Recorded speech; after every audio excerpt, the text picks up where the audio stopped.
رمشا کی عمر 35 سال تھی، لیکن اس کی اب تک شادی نہیں ہوئی تھی۔ جو بھی رشتہ دیکھنے آتا وہ انکار کر کے چلا جاتا۔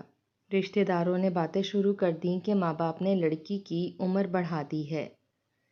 لوگوں کی باتوں سے تنگ آ کر ماں باپ نے رمشا کی شادی ایک موٹے اور بھدے انسان سے کر دی۔ شادی کے بعد جو بھی رمشا کو خوش دیکھتا حیران رہ جاتا۔ ایک دن اچانک جب رمشا کے گھر والے اس کے گھر گئے تو دیکھ کر حیران رہ گئے، رمشا کا شوہر رمشا کے ساتھ۔ ارے بہن بس کر دو، اب بیٹی کو بیاہ دو، آخر کب تک اسے گھر میں بٹھائے رکھو گی؟ خالہ سکینہ جو رمشا کے پڑوس میں ہی رہتی تھیں، آج ان کے گھر کسی کام سے آئیں تو آتے ساتھ ہی رمشا کو دیکھ کر اس کی ماں کو مشورے دینے لگیں۔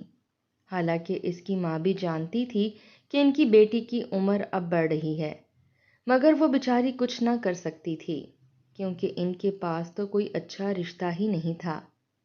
سکینہ بہن، میں کیا کروں؟ کوئی رشتہ آئے تو میں بھی بیاہوں، ایسے تو کسی کے ساتھ نہیں بھیج سکتی۔ رمشا کی ماں بیچاری اداسی کے ساتھ کہنے لگی۔ ماں کی اداسی دیکھ کر تو رمشا کا دل کٹ کر رہ گیا۔ وہ صحن میں کھڑی جھاڑو لگا رہی تھی۔ صابرہ، میں تو کہتی ہوں کہ بس لڑکی کے ہاتھ پیلے کر ہی دو، چاہے جیسا بھی لڑکا ملے، مگر اب بیٹی کو مزید گھر میں مت بٹھاؤ، دیکھو عمر ہو گئی ہے اس کی۔ خالہ سکینہ رمشا کی طرف اشارہ کرتے ہوئے کہنے لگیں۔ رمشا کو اپنی بہت زیادہ سبکی محسوس ہو رہی تھی۔ اس کا دل چاہ رہا تھا کہ وہ گھر سے کہیں بھاگ جائے، اتنا دور کہ جہاں لوگوں کے تانے اسے سنائی نہ دیں۔ بہن، تم ہی کوئی رشتہ بتا دو، میں تو تیار ہوں۔ رمشا کی ماں بیچاری واقعے میں ہی اس کے لیے بہت پریشان تھی، اسی لیے ہی سکینہ سے رشتے کا کہنے لگی۔ ٹھیک ہے، میں آج سے ہی کوئی رشتہ ڈھونڈنے پر لگ جاتی ہوں، دیکھنا بہت جلد کوئی رشتہ مل جائے گا، بس پھر تم دیر نہ کرنا۔ خالہ سکینہ اب رمشا کی ماں کو تسلی دینے کے ساتھ ساتھ اسے دیر نہ کرنے کا بھی کہہ رہی تھی۔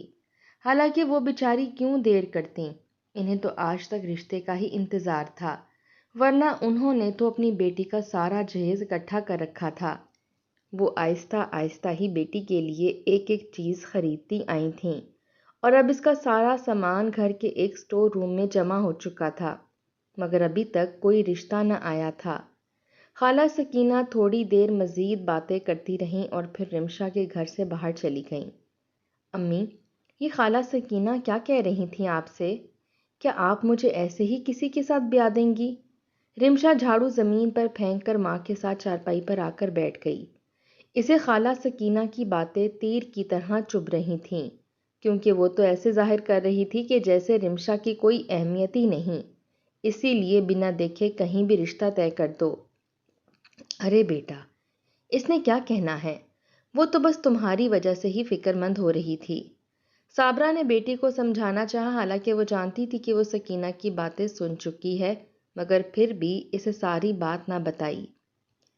امی، میں جانتی ہوں خالہ سکینہ آپ سے کیا کہہ کر گئی ہیں، میں بھی آپ سے کہہ رہی ہوں کہ میں ایسے کسی ایرے غیرے سے شادی نہیں کروں گی جب تک کوئی اچھا رشتہ نہیں آ جاتا۔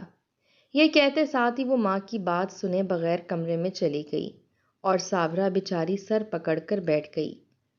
وقت بڑی تیزی کے ساتھ گزرتا جا رہا تھا۔ خالہ سکینہ دوبارہ ان کے گھر نہ آئی تھیں۔ انہیں ان کے گھر سے گئے ہوئے تقریباً 10-12 دن ہو چکے تھے۔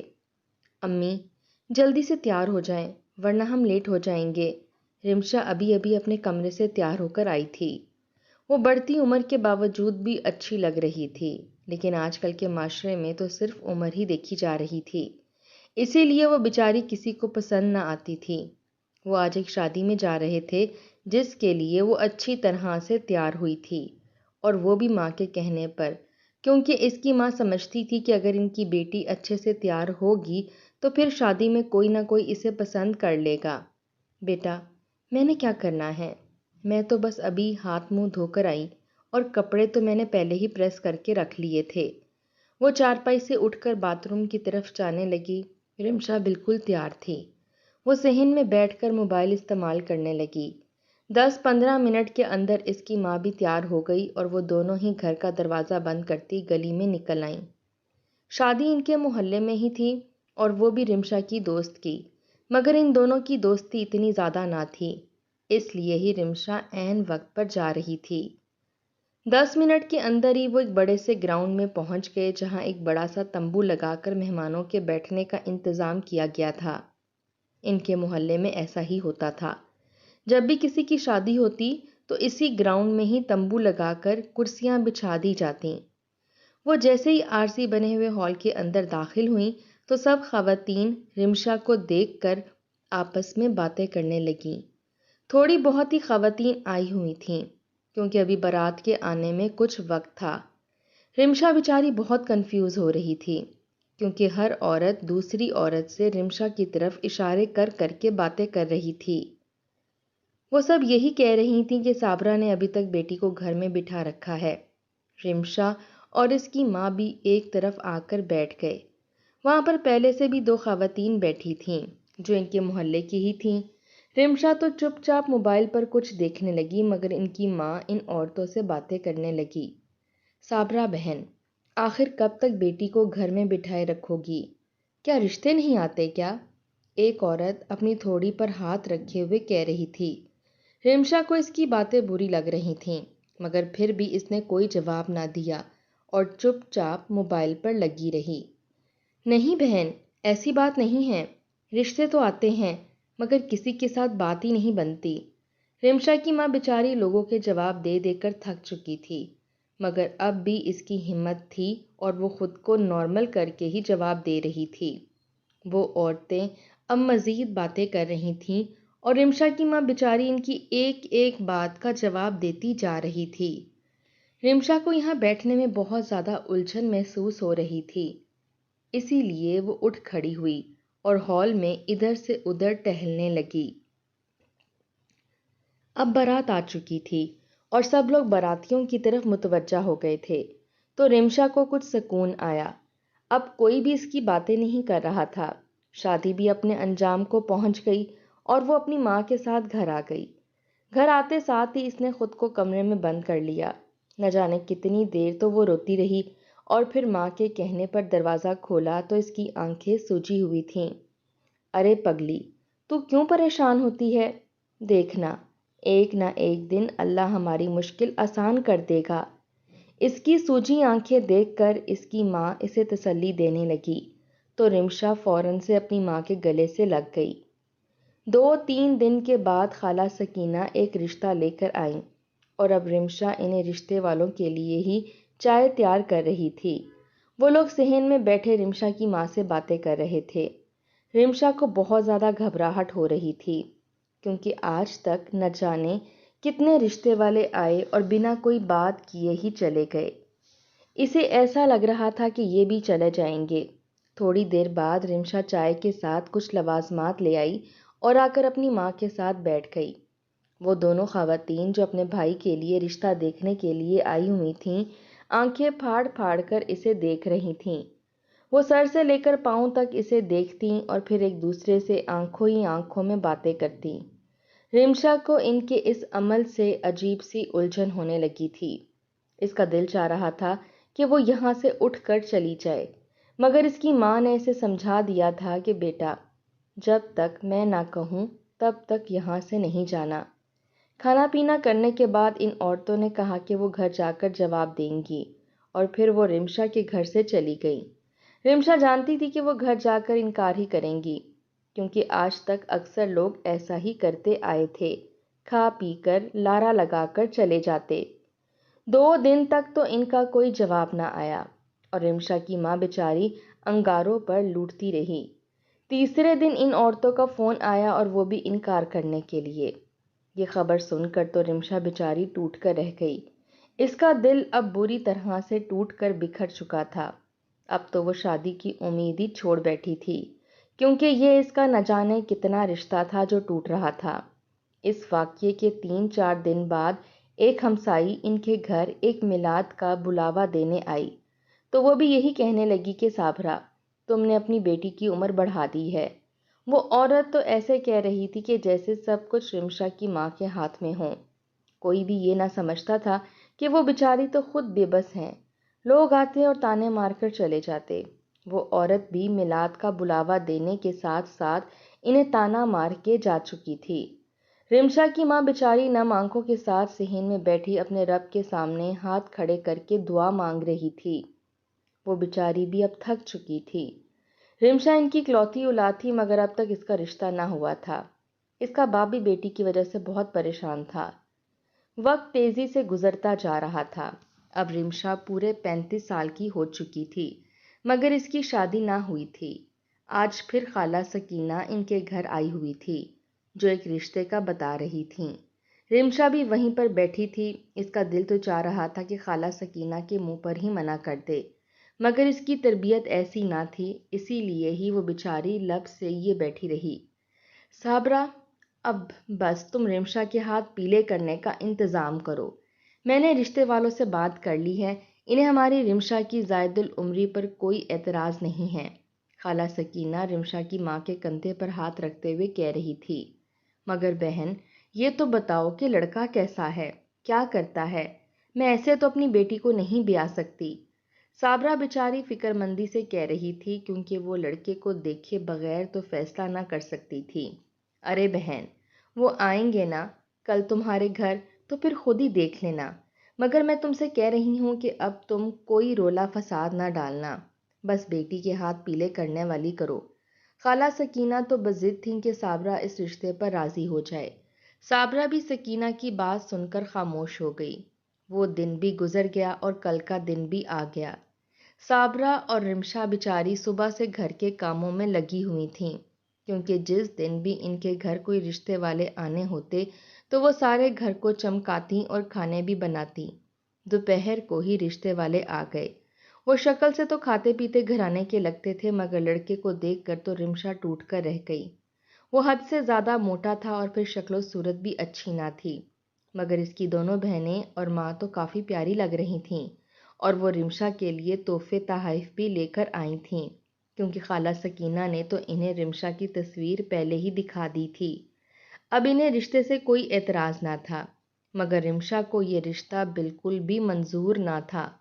اس نے آنکھوں ہی آنکھوں میں اپنی ماں سے بھی کہہ دیا تھا، مگر وہ بھی انکار نہ کر پائی تھیں، کیونکہ وہ بیٹی کی وجہ سے بہت زیادہ پریشان تھیں، اور شوہر نے بھی ان سے کہہ دیا تھا کہ جو بھی رشتہ آئے گا ہم شادی کر دیں گے، اب ہم بیٹی کو مزید گھر پر نہیں بٹھا سکتے۔ پھر رمشا کی ماں نے کچھ سوچ کر رشتے والوں کو ہاں کر دی، اور وہ رمشا کے ہاتھ میں احسن کے نام کی انگوٹھی پہنا کر چلے گئے۔ رمشا کی ماں تو خوش تھی، مگر رمشا تو آنسو بہائے جا رہی تھی۔ بیٹی، تم کیوں رو رہی ہو؟ شکل و صورت سے کچھ نہیں ہوتا، انسان کا نصیب اچھا ہونا چاہیے، اور میری دعا ہے کہ اللہ میری بیٹی کا نصیب اچھا کرے۔ وہ اس کے ماتھے پر بوسہ دیتے ہوئے کہہ رہی تھیں۔ اسے دلاسا دینے کے بعد پھر وہ کمرے سے باہر نکل گئیں، مگر وہ تو چپ ہونے کا نام نہیں لے رہی تھی۔ اس کی سبھی دوستوں کے شوہر خوبصورت اور ہینڈسم تھے، اسی لیے ہی اسے احسن پسند نہ آیا تھا، مگر وہ جانتی تھی کہ اس کے ماں باپ اب اس کی کوئی بات نہیں مانیں گے، اور وہ بھی اپنے ماں باپ کی پریشانی سمجھتی تھی، اسی لیے ہی خود پر ضبط کر کے خاموش ہو گئی تھی۔ اب وہ اپنے ماں باپ کو مزید پریشان ہوتا نہ دیکھ سکتی تھی، اسی لیے ہی سوچ لیا کہ جو ہوگا دیکھا جائے گا، کیونکہ لوگوں کے تانے سننے سے تو بہتر تھا کہ وہ احسن سے ہی شادی کر لے۔ رمشا کے معاملے میں تو چٹ منگنی پٹ بیاہ والا سین ہوا تھا۔ آج اس کی بارات کا دن تھا، اور اسی گراؤنڈ میں ہی اس کی بارات کا انتظام کیا گیا تھا۔ محلے کی سبھی عورتیں پھر سے ایک دوسرے کے کانوں میں باتیں کرنے لگی تھیں۔ اب ان کا ٹاپک رمشا کی بڑی عمر نہیں بلکہ اس کا شوہر تھا، کیونکہ رشتے کے فوراً بعد ہی سارے محلے میں بات پھیل گئی تھی کہ رمشا کی شادی ایک موٹے بھدے شخص سے ہو رہی ہے۔ رمشا اسٹیج پر دلہن بنی بیٹھی بہت پیاری لگ رہی تھی۔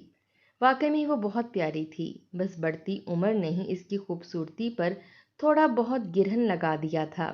اسٹیج کے ساتھ ہی دو خواتین ہنس ہنس کر اس کے ہونے والے شوہر پر باتیں کر رہی تھیں۔ ان کی باتیں سن کر رمشا کا دل خون کے آنسو رونے لگا۔ اس بیچاری نے بڑی مشکل سے خود کو سمجھایا تھا، اور اب ان خواتین کی باتیں سن کر وہ اندر سے ٹوٹ پھوٹ کا شکار ہو گئی تھی۔ اس نے ٹیشو پیپر سے اپنی آنکھ سے نکلا ہوا آنسو صاف کیا اور پھر مضبوط ہو کر بیٹھ گئی۔ تھوڑی دیر کے اندر ہی اس کی بارات آ گئی۔ بارات کے آتے ہی اس کے دولہے کو دیکھ دیکھ کر محلے کی عورتیں ہنسنے لگی تھیں۔ جیسے ہی بارات آئی تو سب سے پہلے ان دونوں کا نکاح ہوا اور پھر کھانا وغیرہ شروع ہو گیا۔ 2-3 گھنٹے بعد رمشا رخصت ہو کر اپنے شوہر کے گھر آ گئی۔ شروع میں تو اس کا یہاں پر دل نہ لگتا تھا، کیونکہ اسے اپنے شوہر میں کوئی کشش محسوس نہیں ہوتی تھی، مگر آہستہ آہستہ وہ اپنے شوہر کو سمجھنے لگی تھی، اور واقع میں ہی وہ ایک اچھا انسان تھا۔ بس تھوڑا سا وزن ہی بڑا ہوا تھا، اس کے علاوہ اس میں کوئی خرابی نہ تھی، اور وہ ایک کھاتے پیتے گھرانے کا اکلوتا چشم و چراغ تھا۔ رمشا نے اب اپنے دل کی خواہش کو ایک طرف رکھ کر اپنے شوہر کو دل سے قبول کر لیا، لیکن کبھی کبھار اسے اپنے دوستوں کے شوہر یاد آتے تو اس کا دل برا ہو جاتا، مگر پھر وہ خود کو سنبھال لیتی، کیونکہ اب تو شادی ہو چکی تھی اور اسے اپنے شوہر کے ساتھ ہی رہنا تھا۔ وقت بڑی تیزی کے ساتھ گزرتا جا رہا تھا۔ وہ اپنے شوہر کے ساتھ خوش رہنے لگی تھی۔ اس نے اب اپنے شوہر کو دل سے تسلیم کر لیا تھا۔ آج اسے اپنے محلے کی ایک لڑکی کی شادی میں جانا تھا۔ وہ بہت وقت لگا کر اچھے سے تیار ہوئی تھی اور اپنے شوہر کے ساتھ گاڑی میں بیٹھ کر اپنے محلے آئی تھی۔ جب محلے کی خواتین نے اسے دیکھا تو دانتوں میں انگلیاں دبا کر رہ گئیں۔ وہ پہلے سے زیادہ خوبصورت لگ رہی تھی، اور اب تو اس کی بڑھتی عمر بھی نظر نہ آتی تھی، کیونکہ اسے اپنے شوہر کی محبت حاصل تھی، اور سچ ہی کہتے ہیں کہ جب کسی عورت کو اس کے شوہر کی سچی محبت حاصل ہو تو وہ اپنی عمر سے کم لگتی ہے، اور اس کی خوبصورتی میں بھی 4 چاند لگ جاتے ہیں۔ محلے کی خواتین آپس میں پھر سے سرگوشیاں کرنے لگی تھیں، مگر اس بار ان کا ٹاپک رمشا کی خوشی تھا۔ وہ حیران تھیں کہ آخر وہ اتنی زیادہ خوش کیوں ہیں، کیونکہ اس کا شوہر اس کے ساتھ تھا جو اب بھی ویسے کا ویسا تھا، مگر رمشا بدل چکی تھی۔ وہ بہت زیادہ خوش دکھائی دے رہی تھی۔ محلے کی عورتیں اسے خوش دیکھ دیکھ کر حسد کا شکار ہو رہی تھیں، کیونکہ وہ تو سمجھ رہی تھیں کہ وہ اپنے گھر میں بالکل بھی خوش نہیں ہوگی، کیونکہ شادی والے دن وہ اس کا روتا چہرہ دیکھ چکی تھیں، مگر کوئی بھی نہیں جانتا تھا کہ اس کا شوہر اس کے ساتھ کیسا ہے۔ اسی لیے ہی سب لوگ سوچ میں پڑ گئے تھے۔ جب تک رمشا شادی پر رہی سب لوگ اسے دیکھتے رہے۔ شام کو رمشا اپنے شوہر کے ساتھ ہی گھر واپس آ گئی تھی۔ جب سے محلے کی عورتوں نے رمشا کو اتنا خوش دیکھا تھا وہ تو تل ملا کر رہ گئی تھیں۔ سارے محلے میں ہی رمشا کی خوشی کے چرچے تھے۔ کوئی تو کہتا کہ وہ خوش رہنے کا ناٹک کر رہی ہے تو کوئی اس کی خوشی کو سچ سمجھ رہا تھا۔ اس واقعے کو بھی 1 ہفتہ گزر گیا۔ رمشا نے اپنے گھر میں ایک چھوٹی سی دعوت رکھی جس میں اس نے اپنے ماں باپ اور اپنے محلے کی 2-4 دوستوں کو بھی بلایا تھا، جو اپنی ماؤں کے ساتھ ہی اس کے گھر پہنچی تھیں، مگر وہاں کا منظر دیکھ کر تو وہ حیران رہ گئیں۔ انہوں نے دیکھا کہ رمشا کا شوہر کچن میں کھڑا اس کے ساتھ مدد کروا رہا ہے، اور وہ اس کے ساتھ مسکرا کر باتیں کر رہا ہے۔ اب سب کو ساری کہانی سمجھ آ گئی تھی۔ اس کا شوہر واقع میں ہی ایک اچھا انسان تھا، جو گھر کے کاموں میں بھی اپنی بیوی کی مدد کراتا تھا۔ اسی لیے ہی رمشا بہت زیادہ خوش رہنے لگی تھی، اور رمشا کی دوستیں اور ان کی مائیں دانتوں میں انگلیاں دبائے صحن میں بیٹھے اندر کا نظارہ دیکھ رہی تھیں، کیونکہ کچن کی کھڑکی اور دروازے دونوں ہی کھلے ہوئے تھے۔ اس کا شوہر رمشا سے بھی زیادہ کام کر رہا تھا۔ ایسا لگ رہا تھا کہ سارا کھانا اس نے ہی تیار کیا ہو، اور پھر وہ اپنی بیوی کے ساتھ مل کر ٹیبل لگانے لگا۔ رمشا بہت زیادہ خوش دکھائی دے رہی تھی۔ اس نے سرخ رنگ کی شلوار قمیض زیب تن کر رکھی تھی، اور جب اس نے اپنی دوستوں سے کہا کہ یہ ڈریس اس کے شوہر نے اسے گفٹ کیا ہے تو وہ جل بھن کر رہ گئی۔ وہ سب تو آج تک یہی سمجھتے آئے تھے کہ وہ اپنے موٹے اور بھدے شوہر کے ساتھ خوش رہنے کی ایکٹنگ کر رہی ہے، مگر وہ تو واقع میں ہی بہت خوش تھی۔ آج یہ بات ثابت ہو چکی تھی کہ ظاہری شکل و صورت سے کچھ فرق نہیں پڑتا۔ رمشا اپنے اسی شوہر کے ساتھ بہت زیادہ خوش تھی جسے وہ پہلی نظر میں ناپسند کر چکی تھی، مگر اب وہ اپنے شوہر سے بے انتہا محبت کرتی تھی۔ سچ ہی کہتے ہیں کہ جب نکاح ہو جائے تو خدا دل ملا ہی دیتا ہے، اور واقع میں ہر لڑکی کا ہی یہ خواب ہوتا ہے کہ اس کا شوہر اس کی دل سے عزت کرے اور محبت بھی، اور یہ سب رمشا کو مل چکا تھا۔ اسی لیے ہی وہ ہواؤں میں اڑنے لگی تھی۔ ظاہری شکل و صورت سے کوئی فرق نہ پڑا تھا، اور اسی لیے ہی رمشا کی زندگی اب باغ و بہار ہو گئی تھی۔